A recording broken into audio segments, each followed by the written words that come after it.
House prices across the globe are falling thanks to rising interest rates, a rising cost of living and high inflation. But just how low will prices go? That's exactly the question that we'll be discussing in this video. So let's get into it. Oh, but before we do, don't forget to like, share and subscribe to the channel. Now, onto the video. UK house prices are so far down by 4.2% or 3.2% since their peak in August last year, according to Halifax and Nationwide. However, this is nothing compared to the price declines we have seen in other parts of the world.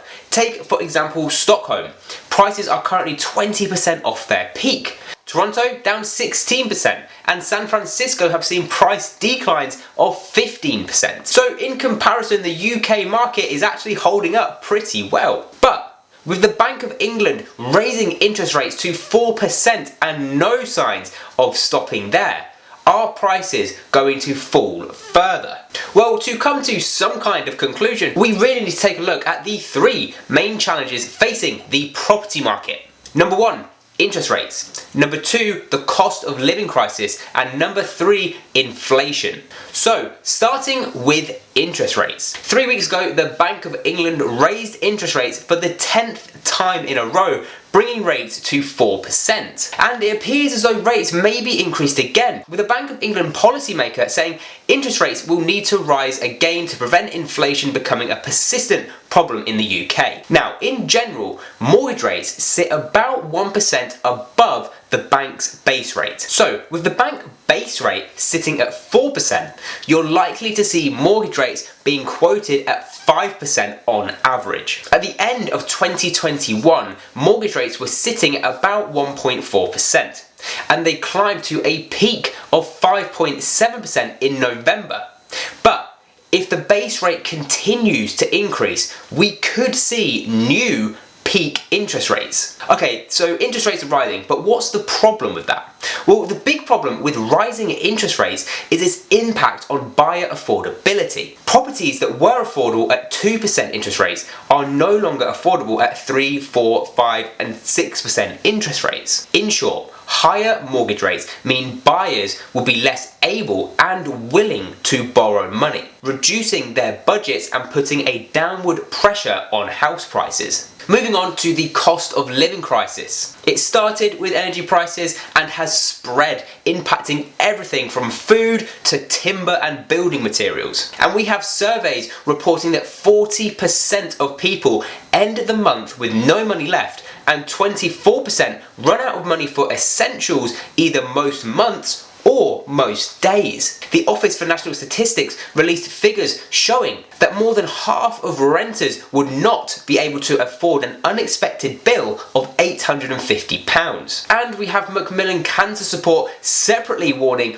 that cancer patients were resorting to selling possessions and using loan sharks to make ends meet. In terms of energy, the cross we're all bearing at the moment, the energy regulator announced it will reduce the amount it will allow energy companies to charge per unit of electricity and gas from April. For a typical household, this would mean bills falling from £4,279 a year to £3,280 a year. Because at present, the theoretical typical household pays only £2,500 a year, because the government has been absorbing the rest through its energy price guarantee scheme. Now, the government is planning to raise the threshold of the EPG from £2,500 a year to £3,000 a year. At the same time, the £400 energy rebate scheme, which was paid in instalments to all households from October, will end. This means bills for some households will rise by as much as 40%. And with inflation still running high, it doesn't look like the cost of living crisis will begin to ease until at least the second half of the year, further straining the finances of potential buyers. Finally, we need to talk about inflation. Inflation, let's be honest, has been running rampant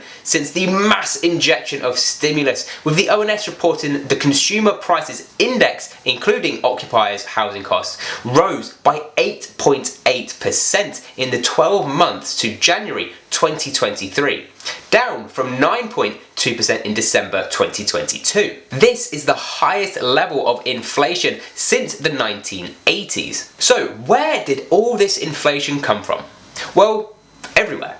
But most notably, the UK government is estimated to have spent a total of £400 billion since the COVID-19 pandemic, with billions and billions being spent on everything from the furlough scheme to Eat Out to Help Out to PPE. In short, if inflation remains at an elevated level, then it will result in interest rates continuing to rise, which puts another downward pressure on the property market, and just so this cycle continues. So, with all of this in mind, what is expected to happen to the property market and property prices? Well, with the ONS finding the average home in the UK is now 8.7 times higher than the average wage, it is not a surprise that most people are just hoping and praying for prices to come down. And if experts are to be believed, you might be in luck. Lloyds expects house prices to fall 8% and Santander expect house prices to fall 10%. In terms of what I think, my opinion, and that's all this is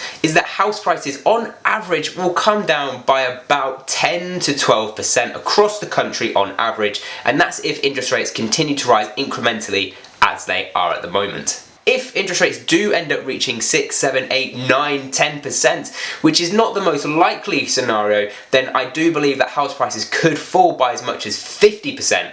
But at this stage, it's really just guesswork. So far, despite all of the negativity, rate increases and inflation, house prices in the UK are actually holding up pretty damn well. But then again, there is a lag between the house price data when it's being reported and so where the housing market actually is. So we need to keep a close eye on what the data is showing us. Well guys, there you have it. That is all from me. I hope you found this video useful. If you did, remember to like, share and subscribe to the channel. Until next time, stay safe.